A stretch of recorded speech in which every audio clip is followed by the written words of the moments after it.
सास बहू स्टोरी। पता नहीं किस जन्म की दुश्मनी निकाल रही है मुझसे, ऐसी छुई मुई बनकर बैठी रहती है जैसे मेरे आने से पहले 8-10 नौकर चाकर आगे पीछे फिरते रहते थे। थोड़ा बहुत हाथ पैर हिलाने से कौन सा शरीर घिस जाएगा इनका। सब कुछ मेरे भरोसे छोड़कर बैठ जाएंगी। बाहर से थक कर आओ और फिर घर में आते ही रसोई में लग जाओ। वंदना खींचते हुए अपना सारा गुस्सा रसोई में बर्तनों पर निकाल रही थी।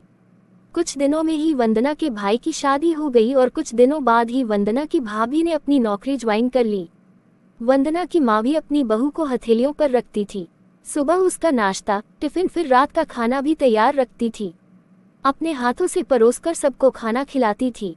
उनकी बहू भी मम्मी जी करती हुई अपनी पसंद नापसंद बताती रहती थी, जिसे वंदना की माँ बड़े चाव से पूरा करने में लगी रहती थी। खुशी खुशी दिन बीत रहे थे, लेकिन ये प्रक्रिया धीरे धीरे अब उदासीनता में बदल रही थी।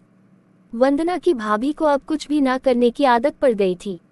एक दिन जब वंदना फोन पर अपनी माँ से बात कर रही थी तो उसकी माँ बस रो पड़ी। बेटा, मैं इतना करती हूँ तेरी भाभी के लिए, फिर भी उसे मेरी कद्र नहीं।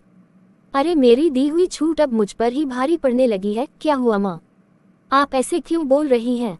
आप तो भाभी का मुझसे भी ज्यादा ध्यान रखती हैं। क्या भाभी ने आपसे कुछ कहा है? वंदना बेचैन होते हुए पूछने लगी।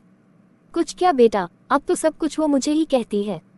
ऑफिस से आने के बाद एक गिलास पानी के लिए भी मुझे आवाज देती है। नाश्ते में थोड़ी देर हो जाए तो मदद करने के बजाय गुस्सा होकर यूं ही बिना खाए चली जाती है। आखिर मेरा भी कुछ आत्मसम्मान है या नहीं? मैं तो उसके लिए बस कामवाली बनकर रह गई हूँ। माँ, ये तो बहुत गलत बात है। आप भाई से साफ साफ कह क्यों नहीं देती कि अपनी बीवी की लगाम खींच कर रखे? आप माँ हैं, कोई नौकरानी नहीं।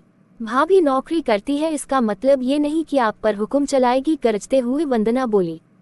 किस मुंह से कहूँ बेटा, पहले तो खुद मैंने ही आगे बढ़कर कुल्हाड़ी पर अपना पैर दे मारा, फिर शिकायत किससे करूँ?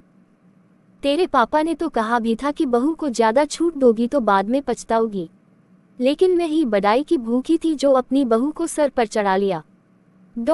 एक बात कहूँ बेटा, तू चाहे अपनी सास को कुछ भी कह, लेकिन समधन जी का ये फैसला सही था कि वो बहू को रोटियां बनाकर नहीं खिलाएंगी। एक बार वो सबकी नजरों में बुरी अक्खर सास तो बन गई, लेकिन आगे के लिए कम से कम अपना आत्मसम्मान तो बचा लिया। अब ना तो तू उन्हें कोई ताना दे सकती है और ना ही कोई रिश्तेदार। काश मैंने भी शुरू से ही ये घर गृहस्थी की पूरी जिम्मेदारी अपने सिर पर लेने से इनकार कर दिया होता तो आज मेरा ये हाल ना होता। माँ की बातें सुनकर वंदना निशब्द हो गई। भारी मन से उसने फोन रख दिया। बाहर हॉल में आकर देखा तो सास ससुर आराम से बैठकर बातें कर रहे थे। बातें करते करते उसकी सास अपने नाखूनों पर नेल पेंट लगा रही थी, जिसे देखकर ससुर जी उन्हें चिढ़ा रहे थे। अब बुढ़ापे में ये फैशन करके किसे दिखाओगी? मेरी तो नजर भी कमजोर हो गई है, किसी को नहीं दिखाना मुझे। मैं तो अपनी खुशी के लिए लगाती हूँ। सारी उम्र तो घर गृहस्थी में उलझी रही, अब अवकाश का वक्त आया है तो अपने शौक तो पूरे कर लूँ। पता नहीं कब भगवान के घर से बुलावा आ जाए। वंदना की सास मुस्कुराते हुए बोली। पता नहीं आज क्यों वंदना अपनी सास की बातें सुनकर चिढ़ नहीं रही थी, बल्कि वो भी मुस्कुरा उठी। सही तो कह रही है मम्मी जी, एक गृहिणी को अपने लिए वक्त ही कब मिलता है। पहले अपने बच्चों को पाल पोस कर बड़ा करो, फिर कामकाजी बहू आ जाए तो उसे और उसके बच्चों को संभालो।